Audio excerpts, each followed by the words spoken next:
get started. All right, we are live. Live action. All right.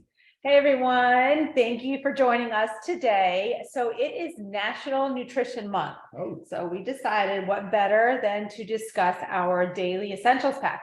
We named this the Daily Essentials Pack because these are supplements that are essential to our body, but everybody needs them. Okay. This is not just for certain conditions. We all need a multivitamin, men's and women's, a vitamin D and a magnesium. Okay. Ryan, of course, is going to go into detail about all of these, but I wanted to just start off like why, get the common question. I eat a very healthy diet. I do everything right. Why do I need to take supplements? Why do I need a multivitamin D, a magnesium? I get this stuff from my food. But the biggest thing is nutritional absorption matters. And I'm going to read up a few things that really affect the way our bodies absorb. So first of all, digestive issues, excessive toxins in our body, which unfortunately, no matter how clean you think you are, unless you're living in a bubble, there's toxins everywhere. We can't avoid them. Pesticides on our food, which is also why we, try to do everything organic. But again, organic is very expensive, as well as depending on where you live, you might not have access to certain organic foods. So you're getting those pesticides. Processed foods, which we know anything that kind of comes in a box or a bag, which, it's kind of like that convenience food that we all go to, certain medications, which I know Ryan will hit on a lot. And then just user variability. Our bodies are different. Our absorption rates are different. So you never know exactly what you're getting from these vitamins. But I will tell you, if you do specific, say, micronutrient testing, you're going to find that you are deficient in more things than you ever imagined. Another thing is our food is not as nutrient dense. That's a big one. Okay, this is a lot of it's due to increasing levels of carbon dioxide in the air, as well as different farming practices, trying to make more mass production stuff. So our soil is depleted of the nutrients. And if our soil doesn't have all the nutrients and we're eating the food that's grown in the soil or the animal that's feeding on the food that's grown in the soil, bottom line is our food is not as nutrient dense as it was 10 years ago, 20 years ago. And I was just reading a study based on like 1950, how significantly less nutritious our food is. So our grandparents were doing great, eating, all homegrown and, just natural foods. But unfortunately, we're suffering there. So we'll get into that a little more too. But I'm going to pass it over to Ryan to kind of go into detail about our 3 supplements in the Daily Essentials Pack. And then we'll get to some questions along the way. All right. Thanks, Lisa. Yeah, I think today's conversation is as much about micronutrients and nutrition as it is about the daily essentials. And Lisa touched on it. Essentials means that your body, or essential vitamin or mineral, is what your body needs to be. You need to either get it through food or through a supplement. Your body does not make it. So that's what the focus is today. And when we talk about vitamins and minerals, why are they important? Because they're cofactors. They encode certain genes and proteins to make things like hormones. Guys, come on, hormones, ladies, hormones are a big deal. Neurotransmitters, obviously serotonin and dopamine are the 2 most common that we hear about. So mood health and mental health. And then of course, other things like enzymes, which metabolize and rid our body of toxins and break things down for us. So, they're involved in just virtually every aspect of the body. And so we're going to start. We got to be kind of fast. There's a lot of content here, so I don't want to really kind of veer off too far, but we're going to start on the multivitamin. Roughly about 9 out of 10 people are deficient in at least one vitamin or mineral. So for us, it makes sense that we kind of created a multivitamin, and we tailored this with purpose. We tried to make it intentional, right? So on the men's vitamin, there's like 24 vitamins and minerals, and we chose the ingredients to be the most bioavailable, the ones that are the most likely to absorb and to distribute throughout your body and be used by your body, right? So that's kind of the premise there. The men's version, we added lycopene because it's a very potent antioxidant that's been shown to benefit prostate health. We also have a lot of glycine, which is good for muscle health. We added a full B complex to both multivitamins. And Lisa, I know she gets a lot of questions on B vitamins, guys. So the B complex, they're essential. They're water soluble. So yeah, that's really important. But one of the favorite things about this for me was like, when you're looking at vision support and vitamins for vision, based on the ARID study, and they're expensive. I mean, these vitamins are really expensive. So we were able to source lutein and zeaxanthin. They're the two pigments in the marigold flower, those bright yellows and oranges. And they're actually very common in the back of our eye, in the retina. They are responsible for absorbing blue light. Now, look at us here. We're in front of a computer. I mean, our kids and we're sitting around on our devices and our phones constantly. Vision loss is happening at a much younger age and an unprecedented level. So to have all that in a multivitamin is just so huge. And that's men's vitamin. By the way, they're all vegetable capsules, so soy-free, dairy-free, gluten-free, common allergen-free. And then the women's version, we added iron. We wanted to add some iron to support women's needs, as well as we put in cranberry extract. Cranberry extract has been shown to be it's a potent antioxidant, it's very beneficial for urinary tract health. And of course, that is something that's more common in women than men. And also has all the B vitamins. And again, the B vitamins are methylated forms. So we always try to go with what's most bioavailable. So the B12 is methylcobalamin. The folate is a methylated version of folate. So yeah, that's a really important aspect to the multivitamin. Multivitamin, how to get the most out of it. Do you want to say something? Well, I was going to say jump in. two questions that I commonly get. Ryan touched on the B vitamins, but I constantly get, my doctor says I'm low in B12. What can I do? It's typically the B12 they measure. But again, in the multivitamin, and another one that's very common is I am postmenopausal and I should not be taking iron. Are you going to have one without iron? Well, women, you can take the men's. Yeah. It is formulated without iron. Just because it says men, it's okay. You can take it. So that's what I always recommend for those postmenopausal women that cannot take iron. Yeah, now I was just going to comment the best way to get the most out of it, because of the B complex and the B vitamins are so involved in energy production, that I would suggest taking it earlier in the day and taking it with food. So maybe that first meal of the day, whatever time that is, that's probably the best time to take the multivitamin. That's going to help you out the most. All right, let me just jump in real quick. I want to see if anybody has any questions, because again, we're going to move through. I want to move through. There's quite a bit to cover. Lisa, is there anything else that you want to touch on before we move on? Not necessarily in the multi. Okay. I'm just trying to see right now if some of these questions are coming in. For unrelated to what we're talking about right now, though. Unrelated. And you mentioned though taking this in the morning more so because of the B vitamins and the B vitamins, and also some of the ingredients are fat soluble, so taking with food is going to help, is beneficial. Right. So for example, like you want to take it with a fat, or food in general, but yeah. What would be a healthy fat though? Because we're going to talk about that with vitamin D. So what would be a healthy fat for like the first meal? Okay. Adding some, eggs and avocado. Yeah. Okay. Perfect example there. Even great just example. Eggs itself, because you've got the good healthy fats in the yolk. All right. So let's move on. We're going to move on, but I want to tell you something, guys. This is really important to keep in mind. You're going to notice that there's two other essential, so we have vitamin D3 and we have magnesium. Now we did take those out of the multi. We also left out calcium. There's a reason behind that. There's a clinical reason for that. So if you're going to need to take calcium, I want you to focus on calcium. Buy the most bioavailable form of calcium. There are lots of different calciums available. Know how much you're taking, monitor your levels. You may have to move it up and down. You can't do that when it's packed in a multivitamin. Magnesium, and that's kind of the premise with vitamin D. That's why we didn't put the vitamin D in there. Plus it's a volume thing. How much can you actually get into these capsules? I mean, with the vitamin D, it's the same kind of concept. It's fat soluble, so it can build up in the tissues. We wanted to leave it out of the multi so that you could custom tailor your dosing. Magnesium we left out of the multi because it can actually interact with things. It can chelate and bind to certain things and other ingredients. So we've done the same thing. We wanted to have more control over our dosing, and we'll get into that in just a moment. So if something chelates and binds, prevents absorption. It locks together. Okay. Chelation is just basically locking together, can't go anywhere. It's stuck. All right. That's layman's term for it. All right, let's move on to say vitamin D. All right. Okay, do you have anything on the? Yeah. Do we miss anything? Are we good? On the multis? On the multis? No. Let's go to the D. All right, sweet. All right, we're going to do vitamin D. All right, guys, vitamin D, also known as the sunshine vitamin. That's because your body makes it, right? It's sort of essential. Your body does make it, but it's in response to sunlight. So the problem with that is that imagine northern climates right now. Imagine overcast, rainy, cold skies. You're not getting out. You're not seeing the sun that much. Even for people that are in the warmer climates in the winter and getting out, you're still seeing clinical results in the blood work.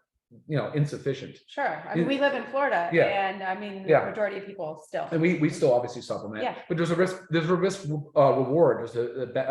You have to weigh out your benefits of being in the sun without sunscreen and exposing your skin to the sun. And that's a whole lively discussion in itself, right? Mhm. So sunshine vitamin, the body can make it. And the same way that we supplement with it. So when you supplement with vitamin D, we chose vitamin D3, it's the most bioavailable form. We added it with K2 because there's other benefits, increases the absorption of calcium, helps the vitamin D be more active. But when this vitamin D3 is in your body, it goes to the kidney and it becomes a hormone called calcitriol. That calcitriol is known, it is very highly involved in the bone manufacturing process, really is. It recruits calcium, it brings in phosphorus, it works with the magnesium and the vitamin D. So comes together to build bone health, but that's not the only thing that D's involved in, right? And so D's involved in, we know bone, right? We're talking about immune health now. You're seeing, geez, tons and tons of literature and studies supporting vitamin D for immune health. And of course, I'm seeing it now for energy production. Lots of studies are coming out with energy production as well. Some of you might ask, why can't we get it from our food? Why? Well, you want to answer that one? Why we can't get it? Yeah, well, I mean, we can, but why don't we get enough? Well, the same, I mean, our food is. Unfortunately, our food's fortified with it. So that means that you could eat a lot of fatty fish and get it, mostly fatty fish, but then you'd have to go into fortified foods like cereals and milks. But and also with the fish, then we have to worry about the mercury. So we're told also, only consume so much. So it's like a it's like you're just never getting. So supplementing with vitamin D, absolutely. Okay, but how much and why? So vitamin D3, 2,000 units. Okay, 2,000 units per soft gel in here. 2,000 is our what we view as the optimal amount of vitamin D3 to reach a healthy blood level. What's that healthy blood level look like? Well, it's measured in nanograms per milliliter. Next time you're a doctor, I would love for you guys, please ask to have a vitamin D test added on. So when you're looking at the hydroxy vitamin D levels, again, it's like the recommended levels are seriously like insufficient in my opinion, right? But like I like to see people over 30 nanograms per ml, right? Lisa likes to go over 50.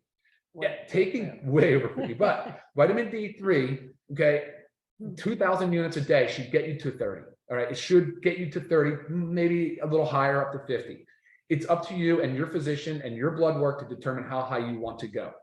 But you need to be careful though, because vitamin D3 is fat soluble. What does that mean? It means it deposits into the tissues. Okay, depositing into the tissues means that it can become toxic at high amounts. So lots of questions come in. Why not a 10,000 unit? I'm a 10,000 unit type of person. Well, 10,000 units a day, you better be monitoring your blood levels. I want you to be working with a physician if possible. And typically your physician is the one that would recommend a vitamin D 10,000 based on your blood work. It's typically not sold in that high, but we also did, I mean, this is 60 capsules. So we're understanding that some people might need more than the 2,000. So there's 60 in there. So you could take 2 together, you could take three together, but it's the safest way to do this and the most effective way for the majority of people. Right, and that's exactly right. We want outcomes. We want results, and that's what this is all about, guys.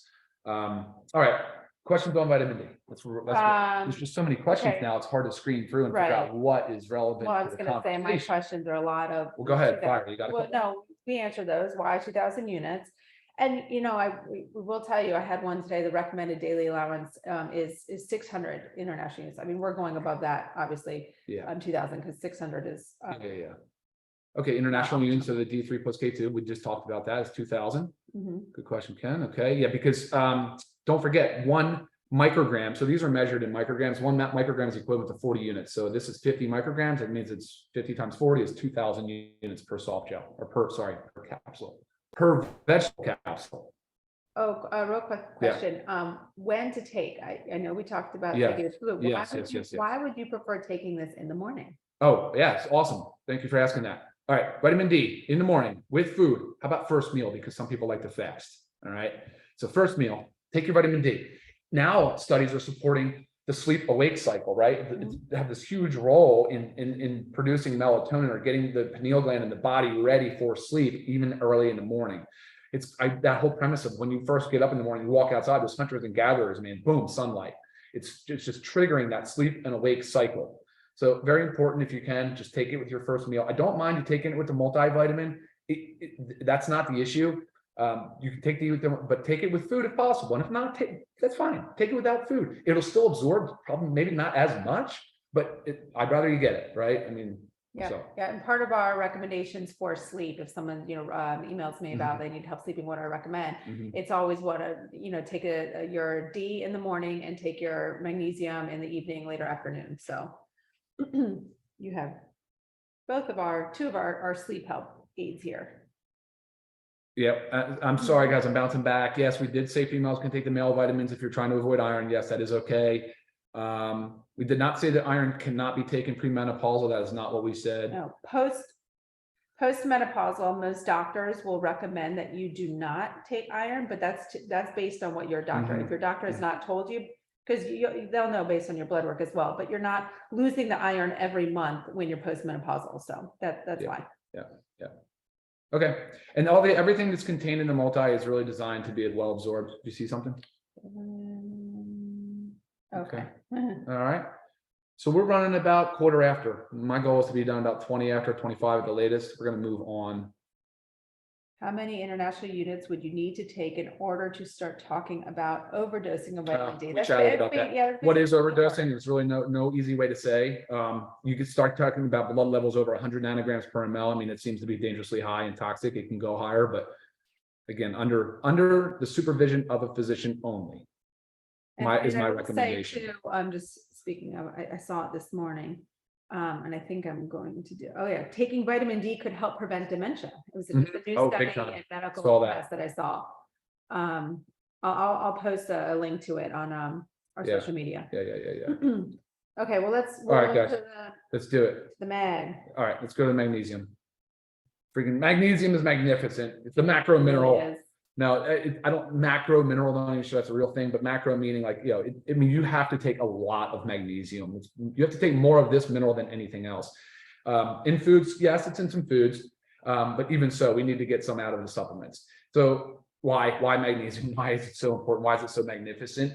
300 biochemical reactions in the body, definitely involved in like mostly enzymatic reactions. So enzymes, it's responsible for everything from, how about this? We know for sure it's involved in heart and blood pressure.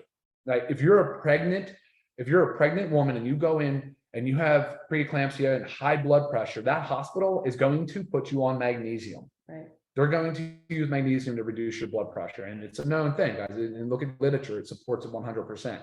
And what Ryan said, though, it's involved in over 300 enzymatic reactions in the body. So think about if you're deficient in magnesium, all these reactions that are taking place all the time, every single day. There's a gap there. It's not, these reactions are not going to take place if you're deficient in this amazing. And it is essential. Body doesn't make it. You got to supplement with it. All right. So we're talking about blood pressure, heart regulation. Yes, of course. We know bone health, guys. So we just talked about vitamin D. We talked about with K2. It helps increase the calcium uptake. And of course, it works with magnesium, bone health, big time. Well documented, supported 100%. Stress response, definitely being used now in the stress market, big time, because it's also very beneficial in the sleep. So sleep stress has a lot of stuff in common. And I'm gonna pause there and just talk about the way I like to use magnesium because I want to make sure I make a point of that. So magnesium, I do not take it I don't have to take it with food. I do not take it with my multi or my D. I use it right about lunchtime and again before bed. So 2 capsules a day, I split it. I do 1 at lunch, 1 before bed. Helps with the afternoon stress kind of response that kind of amps up. And then again, helps with sleep before bed. I take my 2 right before bed because I have always struggled with sleep. So anything that's going to help me sleep naturally and better. So I take both mine right before bed. Awesome. Yeah. Muscle, nerve, and energy. Magnesium, muscle, nerve, and energy. It's responsible for building muscle, maintaining muscle, helping with recovery, helping with ATP production. ATP is the energy the body makes, the body uses for fuel. Things that deplete magnesium: caffeine, sugar, stress, like chronic stress, Alcohol. Yep, alcohol, anxiety, and I said exercise. I don't know if we said it. Exercise. And guys, medication. And not saying exercise is bad, but too much, like a lot of strenuous exercise will. Yeah. I mean, that's part of your electrolyte. It's an electrolyte. Magnesium is electrolyte. Just goes. Gotta replace You're it. flushing it out. Drugs, medications, guys. Drug-induced nutrient depletion. You touched on it early on. Huge. This is not just magnesium. It's so many different nutrients that it's actually a class of its own. Drug-induced nutrient depletion.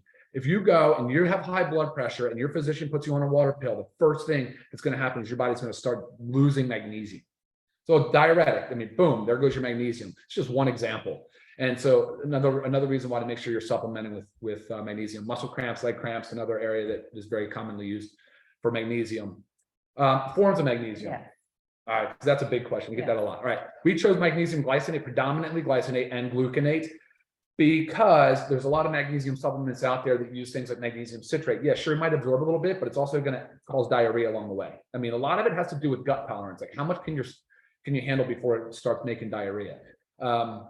Obviously, enough magnesium, it will cause diarrhea, but so other forms are just less desirable. And then magnesium oxide, super common, doesn't absorb. It's like the worst form of magnesium. I would never recommend it, but unfortunately, we see it in a lot of supplements. So look it up, guys. Magnesium glycinate, magnesium gluconate, two of the most well-known, studied, supported, definitely the best forms of magnesium. Oh. Yep. Cool. What else? You answered my questions there. Oh, awesome. Did you do vegetable capsule? Soy-free, dairy-free, gluten-free, common allergen-free. Let's see what other questions are coming in. You know what? I do actually get. I do want to say that the vitamin D is not vegan. Oh, okay. Yeah, it's Not from vegan. sheep's wool. The capsule is, but True. the D comes from sheep's wool, because I do get that question a lot. All right, look, guys, that's 21 minutes afternoon. All right. Let's just one for it. quick little plug here. So Yeah. this lovely pack right here. Okay, this is only $29.95. So for the 3 supplements, you select your men's or women's, and then the other 2 come with. Yeah. Okay, so again, these 3 supplements, $29.95 for members. That is ridiculous. 3 supplements for $29.95. If you are not a member and you want to buy retail, $49.95. Still a great deal, but obviously, members get the better of the deal. Yeah, sure. All right, and any questions, other things that we did not touch on, anything you want to know about this, please feel free to reach out. We are happy to help you in anything product related. What else? Yeah, shoot us an email. Yeah. Oh, guys, one other thing too. It's not here, but it probably should be. It might be in the future, and I'm not sure if it will totally. But Factor 4, it should be on this little podium, because it's an essential in my mind. It totally fits the Daily Essentials Pack. It supports the body in so many ways. It complements these products incredibly well. But for right now, it's not part of the Daily Essentials Pack. If you go the Daily Essentials Pack route, make sure you guys add in the Factor 4. It's really important for sure. And if you want to learn more about the Factor 4, Ryan and Ben did a great YouTube video for YouTube on it. So check our channel, scroll up, find the Factor 4. You can learn all about that one as well. Yeah, and this would be considered foundation. Obviously, we're just making sure that you understand how we view the foundation of health and micronutrients. We realize that supplements are one part of it. The other pillars of health for me anyway are, obviously nutrition, which I'll bring in supplements into that. Hydration is part of that nutrition category. So stay hydrated, make sure you're working on your stress and that sleep response. Work on those 2 together. Fitness, building in that exercise, moving more, just move your body, of course, and then socialization, getting out and about and interacting with people. Are those areas that can help improve your overall health and increase your longevity. Right. And remember, supplements are to supplement a healthy diet. Correct. Okay. So you got to do it all. You've got to do it all. Correct. Cool. Right? And in honor of, again, National Nutrition Month, let's do this all together. All right, guys. All right. All right. 23 minutes after, we are out of here. Y'all have a great week. Okay. Talk to you later. Bye. Bye.